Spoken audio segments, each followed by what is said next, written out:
Hi everyone, welcome to Outside Lane, and wow, this year has been pretty bizarre. Truth is bulletproof, there's no fooling you. I don't dress the same. We are really close to the end of the year, and if someone asked me if I could give an overview of this year's mainstream music, I would honestly have no idea what to say. Because this year has been a mess, and not in a good way. On one hand, I can't really say that there's been a lot of horrible songs charting, outside of one song that I'd rather not give attention to, because it might just be the worst thing to ever hit a year-end list this decade, but whatever. But on the other hand, I can't really say that there's been a lot of great hits. It's gotten so bad that I was actually thinking of slightly changing my rules, or just replace my whole best hits list altogether and just make a best songs list. But let's see. I haven't made my decision just yet.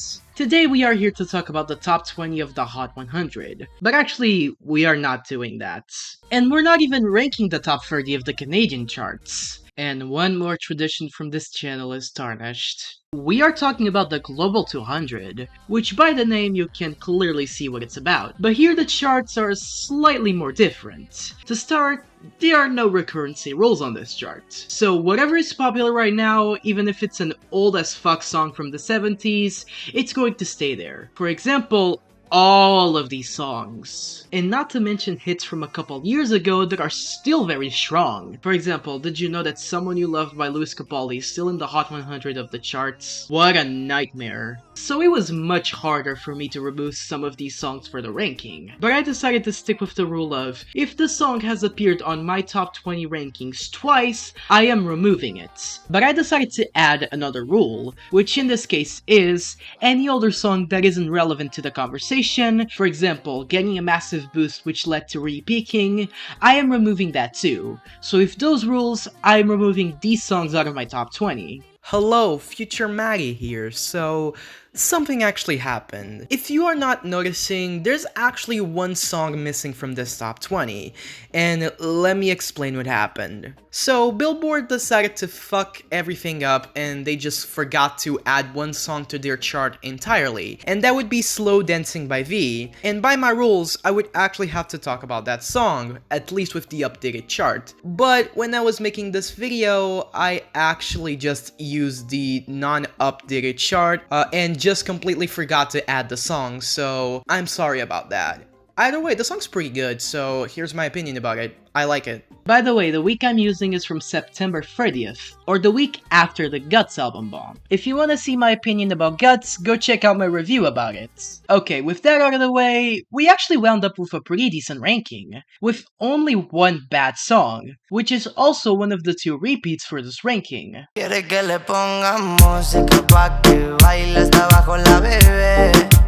Well, it is still here, and my opinion has not changed in the slightest. This is probably the dullest, most meandering reggaeton song I've heard all year. Fortunately, there are much better reggaeton songs on this list, so I don't need to worry with this anymore. Hope it's gone by the next month.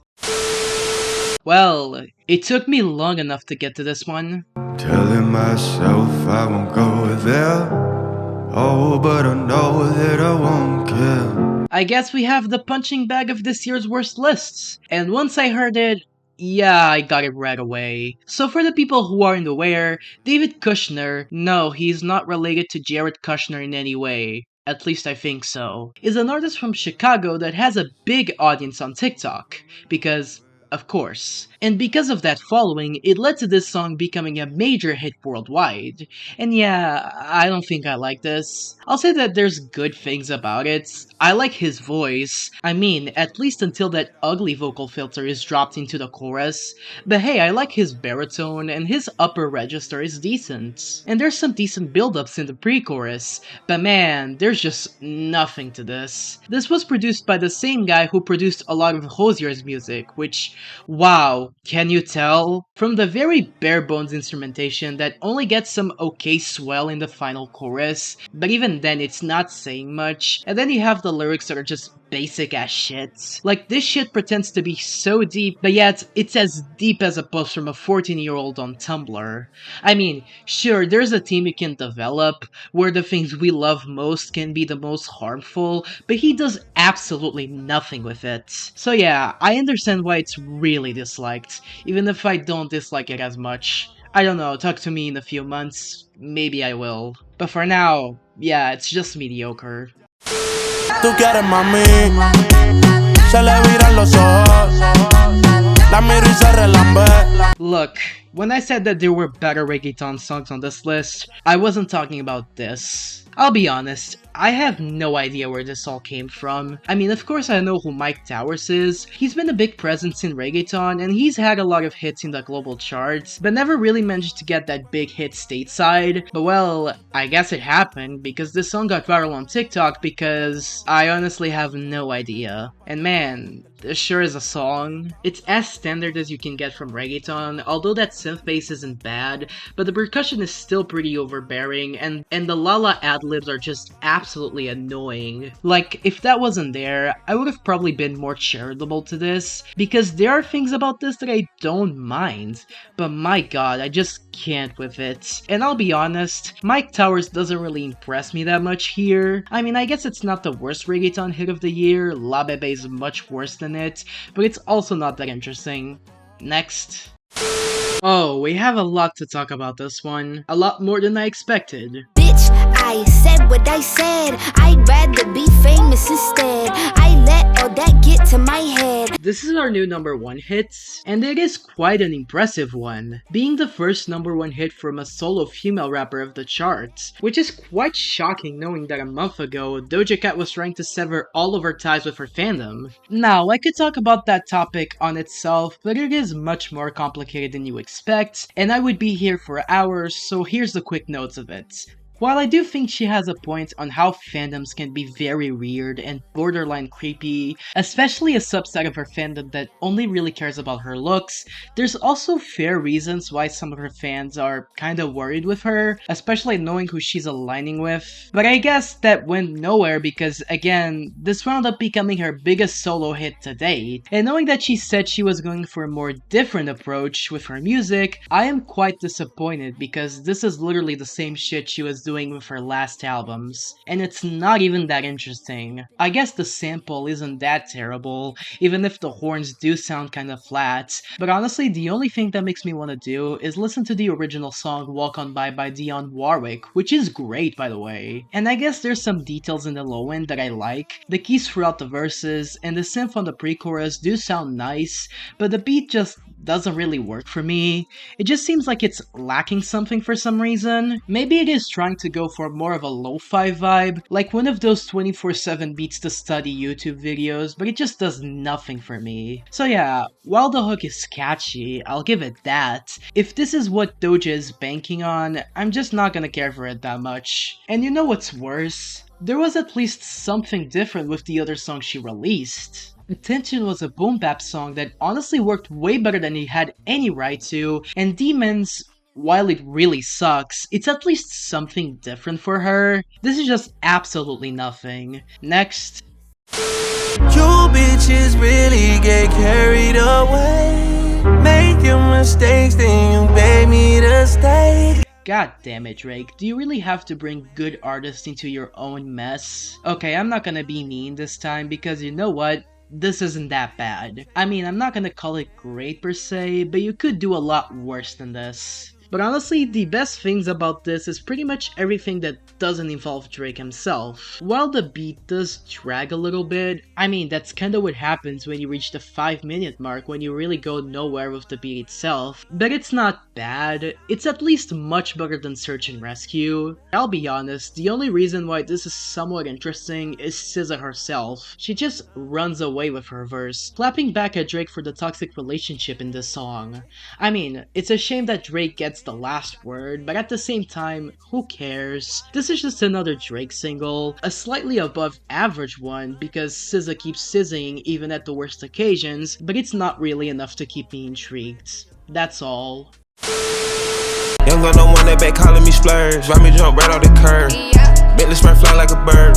Well, this is quite surprising. 2022 was a weird year for Gunna. To be fair, it was a weird year for everyone, but somehow, for him, it was even weirder. Releasing Trip Season 4, which outsold Dawn FM on the Billboard Hot 100, and getting one of his biggest hits with Bush and B, and then getting arrested alongside with the YSLL label for RICO charges, which is why Young Thug is still in jail, which he wound up taking a plea deal at the end of the year which led to his release from prison, and then 6 months later he would release another album called A Gift and a Curse. I did actually listen to that album, and as a person who's not really a Gunna fan, I found it to be pretty decent. His best album ever actually, with better production, Gunna showing improvement as a rapper, and getting more personal about his arrest. Now, the one that got viral is probably one of the most standard on the album, but honestly, that's fine by me because this is quite catchy, especially the hook and the ad-libs. I also really like the flute melody for some reason, it's just kind of fun. Now, it's not something amazing, outside of the hook I would probably not seek out that often,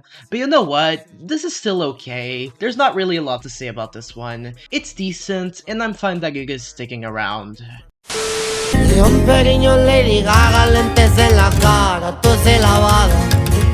Okay, second Peso Pluma song here, and the only one that is Corridos Tumbados, this time coming from Peso Pluma's album from this year, Genesis, which I did listen and I thought it was decent. It's still not really my thing, but I do certainly get the appeal, and this song with Gabito Ballesteros, who he's collaborated with on AMG, and Junior H, who has other well-known songs of his that debuted on the Hot 100 like El Azul, which also featured Peso Pluma, and this one is honestly decent. It's got a nice groove with the reverbed guitars and the usual percussion, and while I don't think any of them are great singers, you know what, they at least have a ton of interplay together where they talk about this hookup, and that horn interlude doesn't sound that bad either. So yeah, it's a pretty decent song that, while I don't have a ton to say, I'm fine that it's sticking around. Monday, Tuesday, Wednesday, Thursday, Friday, Saturday, Sunday. Monday, Tuesday, Wednesday, Thursday, Friday, 7 days a week. So, this is a big one. Not only it went to #1 instantly, it now holds the record for the most streamed song on Spotify in the whole week.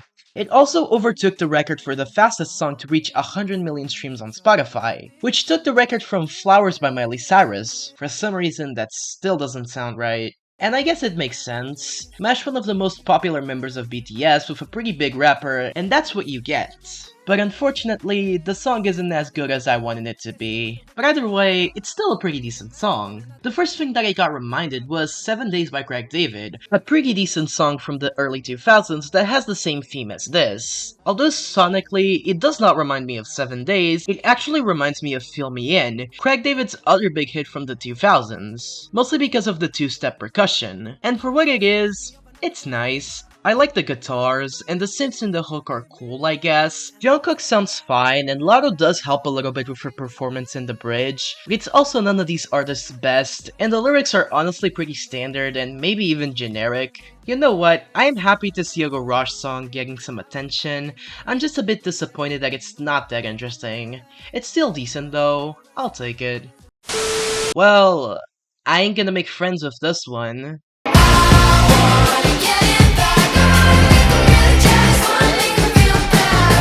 Look, I have said that Guts is a pretty good album with a lot of cuts that I find great, some that we are going to talk about soon, but this one is just not one of my favorites. I actually mentioned this song on my Guts review, where I said that it was the pettiest on the album, and I actually meant that as a good thing, mostly because of the framing, where she wants to make her ex jealous and make his life a living hell so she can get him back. But with the framing, not only it doesn't take itself too seriously, she and her friends are pretty much aware that it is going to end up pretty badly for her, and I honestly like the instrumental. With the scuzzy guitar, the heavier drums, and a nice bass, it matches with the tone of the song and creates a very catchy hook, but I think my problem really is just the delivery. Look, Olivia Rodrigo is a great singer and an even better performer, but I honestly honestly don't really like the delivery she's putting in the verses. It sounds kinda dead-eyed and even a bit bored, and I'm not sure if that is the right mood for this song. Even if I have to admit that it would be much worse if it was made by someone who wasn't Olivia herself. But for some reason, it just doesn't work for me. Now, I will talk about one song that does this sing-talk delivery much better pretty soon, but as it is, I get the appeal, and it does almost work for me, but it's not getting there just yet. Maybe in 1 or 2 months, who knows. Qué hueputa gana tengo de besarte. Te vi en una foto y te imaginas sin ropa. Te mentiría si no estoy loca por verte.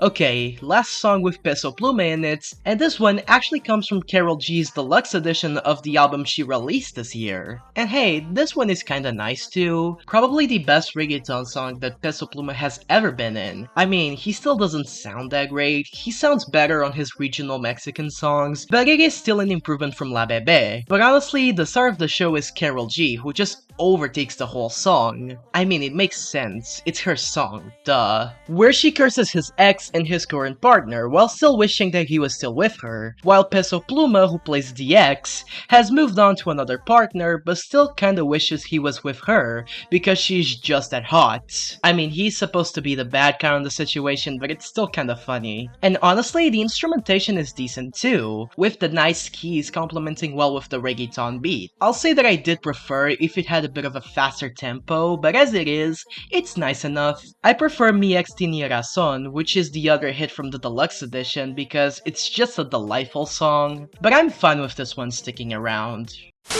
Always ends the same when it was me and you. Well, this one is picking up traction very fast, and it comes from someone I've never heard in my life. So this is Kenya Grace. She's a British singer-songwriter and producer who has a following on TikTok as to be expected. She first started teasing the song on TikTok in late July, which the teaser clip got to 35 million views, until she later released the song in September, where it started picking up traction worldwide. Now from what I've seen, she also wrote and produced the song on her own, which is pretty cool, but how is the song itself? Well, it's quite interesting, I'll say. It's a song that goes more to drum and bass or liquid bass, with the pretty atmospheric synths and the faster percussion, and Kenya Grace's very soft delivery. The first comparison I saw was to Pink Pantheress, which I can see, but to be fair, it's a type of music that is very popular on TikTok, so it's not like she's the only one doing this. And you know what? For what it is, I think it works, especially for late night drives. It does fit that kind of vibe, and I like the lyrics too, where it's a cycle of hooking up with people until they no longer care for you and treat you like a stranger. It really strikes that feeling of sadness and disposability that Kenya Grace can deliver pretty well. But with all of the praise that I've given to the song, there's just something that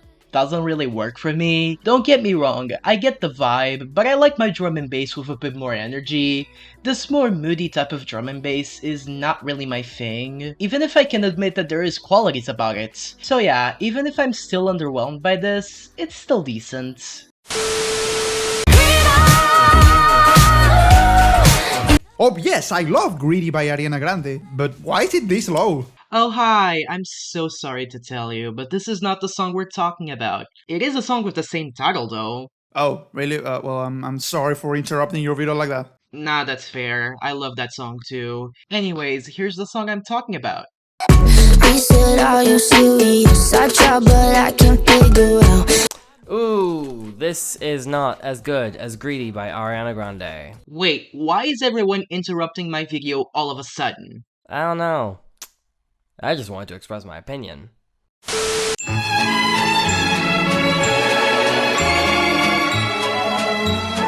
So Tate McRae is now getting her biggest hit to date. That's interesting. I've honestly been pretty neutral to her music. She has some good songs. I still think She's All I Wanna Be is a banger, but I didn't really care for her album outside of a couple decent ballads. But I at least can say that she's a decent writer. But now that she's getting her biggest hit, there's gotta be some appeal to it, right? And well, yes there is, because I honestly like this one.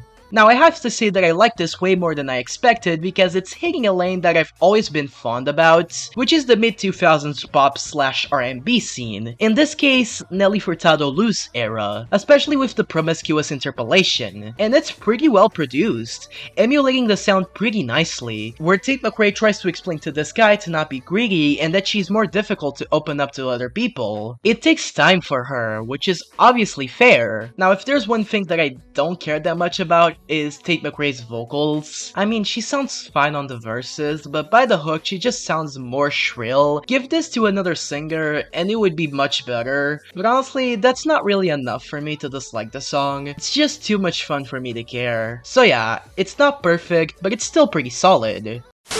Took me a long time to get into this one. I can't lose when I'm with you.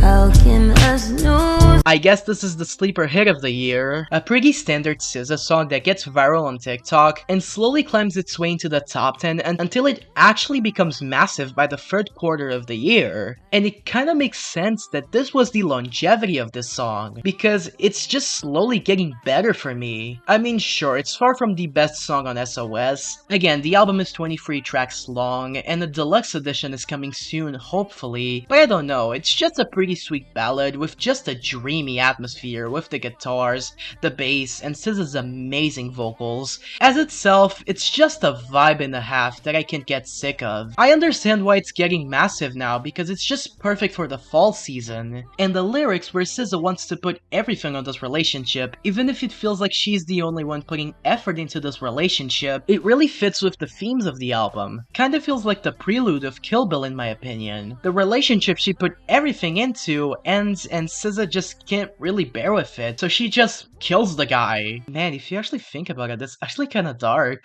And for some reason, I just really like the Scarface reference on the second verse. I don't know, it just gives me a smirk. Again, far from my favorite from SOS, but I'm not gonna be here complaining like this is some sort of loss.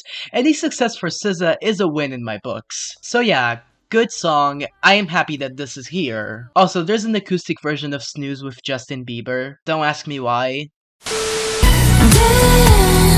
Dance the night away.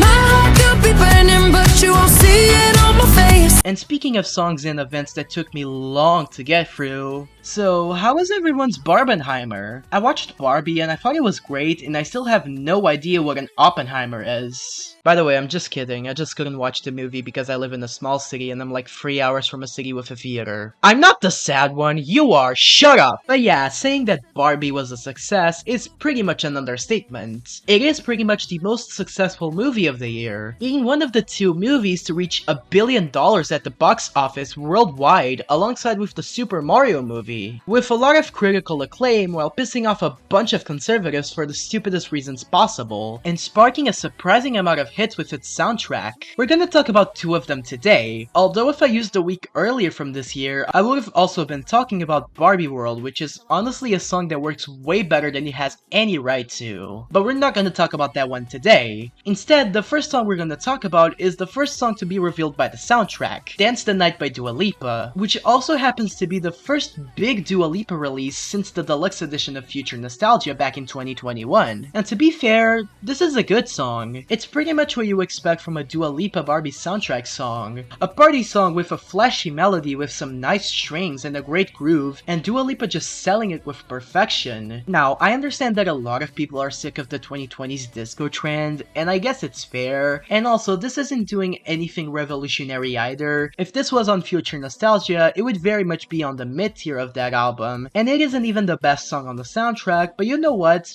I still enjoy this. I'm super shy, but wait a minute while I make you mine, make you mine. Darling, 지금 you're on my mind. If you've seen the last community ranking, you've probably seen a lot of NewJeans in it. Now, that happened because there was an album bomb for their newest EP, Get Up, which I honestly thought it was a pretty solid EP. I was actually gonna talk about one of my favorite songs from the EP on my recommendations later, but that song actually left the Global 200 a few weeks ago, so either way, I still recommend that song. It's called Cool With You, it's great. But for now, let's talk about the big single from that EP, Super Shy, which is a song I like a lot.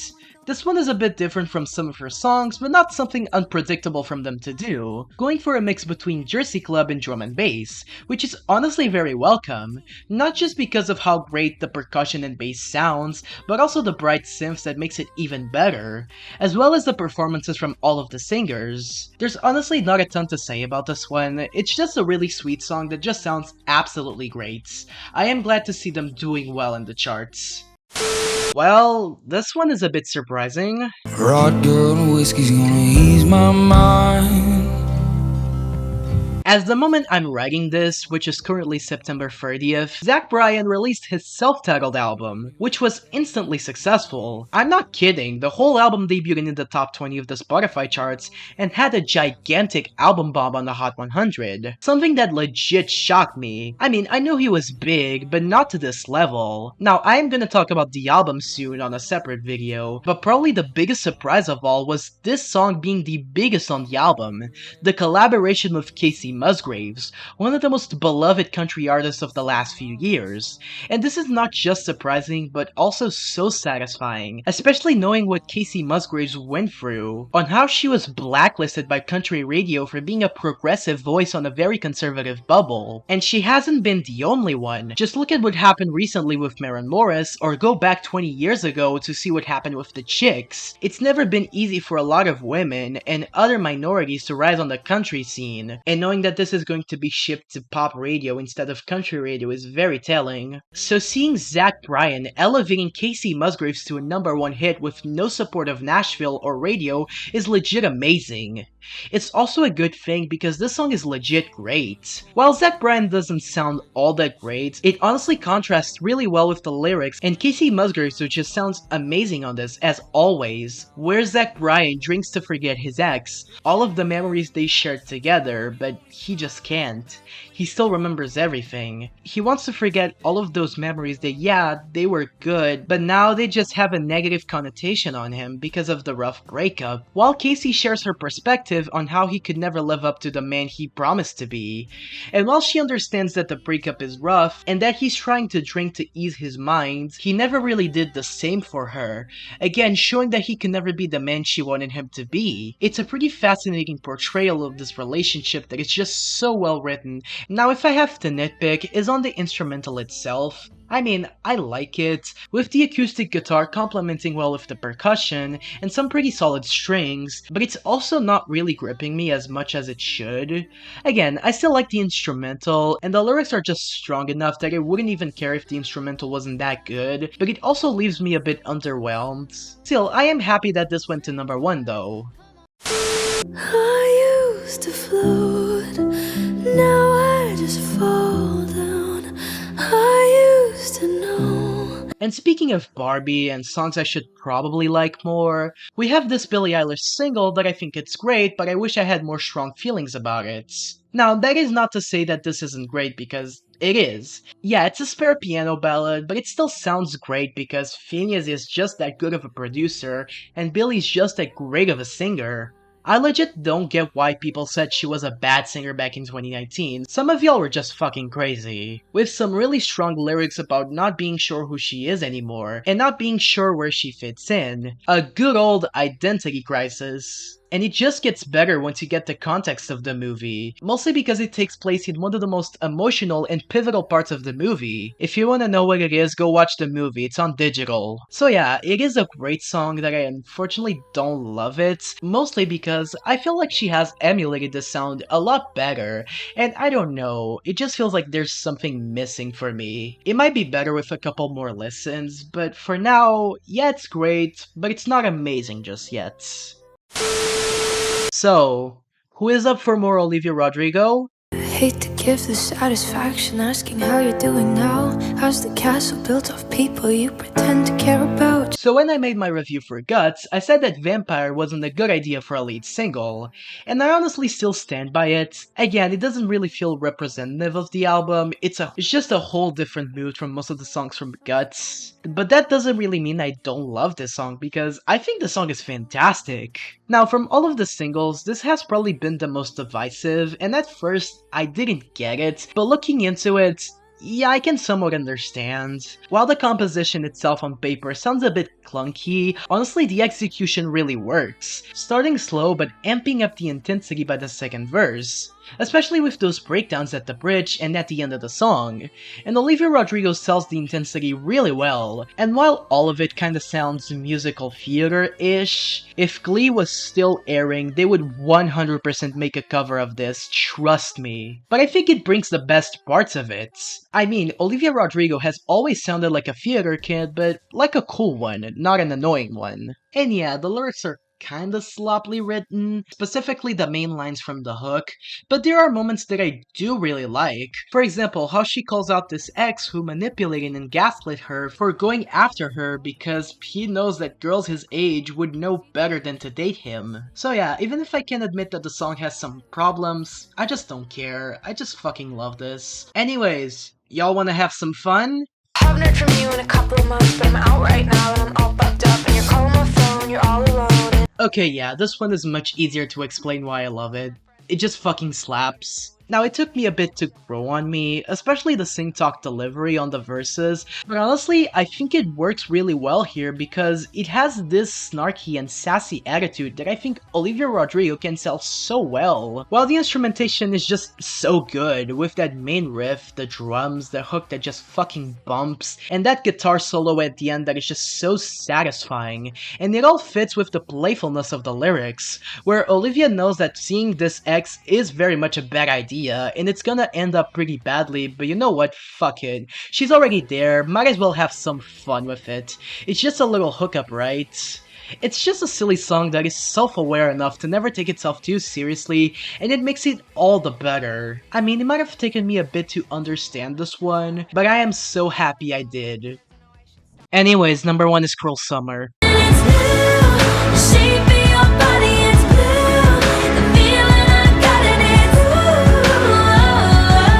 Surprise! Although not really, who are we kidding? It's Cruel Summer by Taylor Swift.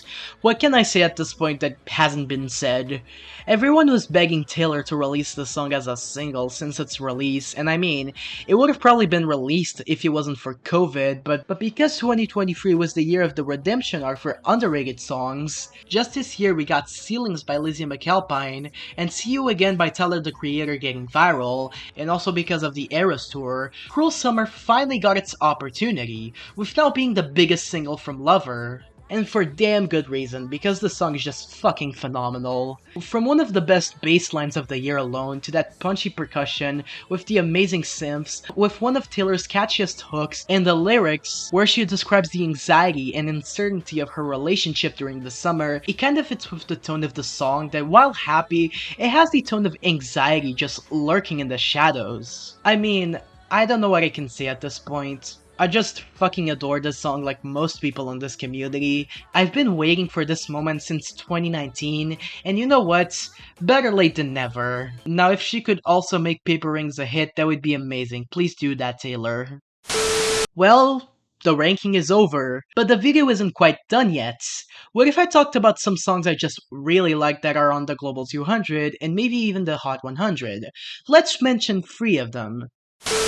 Big communication, tell me what you want. Transmit your vibration, let your body talk. Well, this is just fucking hot. I think I've never really talked about Troye Sivan on my channel, and that's mostly because I've never really had the opportunity to do so. But I think he's a pretty good pop artist that while doesn't give me a ton to say, I've always found his music to be enjoyable, and honestly, this might be one of his best songs to date. It goes more for a dance/house sound that honestly really fits with Troye Sivan's vocals. It also helps that this song has a fantastic groove and great instrumentation with the bass, percussion, and the house pianos, and it fits very well with the content that is very horny and gay. It also has one of the most infectious hooks of the year, so yeah, absolutely worth checking out.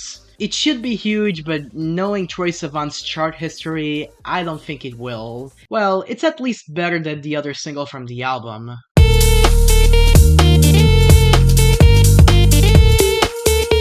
Man, I really hope I never get the opportunity to talk about this one.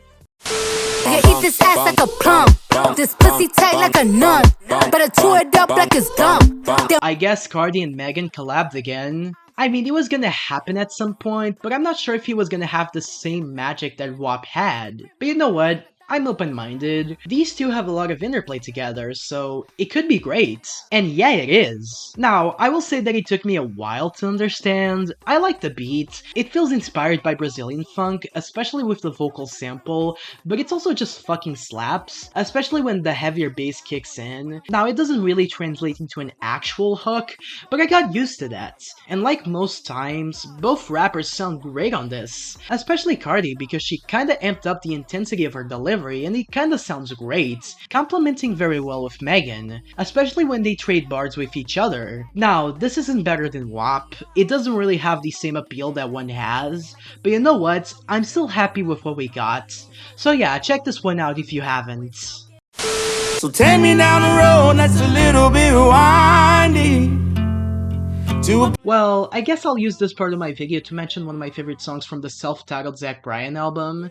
And yeah, this one is fantastic, with probably the best hook of the album, credit to the country duo The War and Treaty, with a fantastic instrumental where the piano and guitar complement each other really well, with a nice piano interlude at the end. And then you have the lyrics, where you have the guys pretty much ranting about everything wrong about this world, to this driver who probably just wants to do his job, which is kind of a funny premise, but it does really work. So yeah, for me, it was one of the standouts on the album. Not sure for how long it's going to last, but I will celebrate while it's here. Check out this one too, and the album itself. And while we're here, I'm gonna give some other recommendations from the Hot 100 and Global 200 that I like too. Hey, you ain't flying Billy Spur. Hey, you ain't driving around the world. Hey, you ain't brown like a squirrel. We were never made to run, ever. We were just meant to go long enough. Can you blow my mind? Set off my whole body. Louis Vuitton umbrella when I walk through the rain. In the kitchen whipping chicken kind of bread like kinds. Good dog got a Mexican looking like Johnny Dine.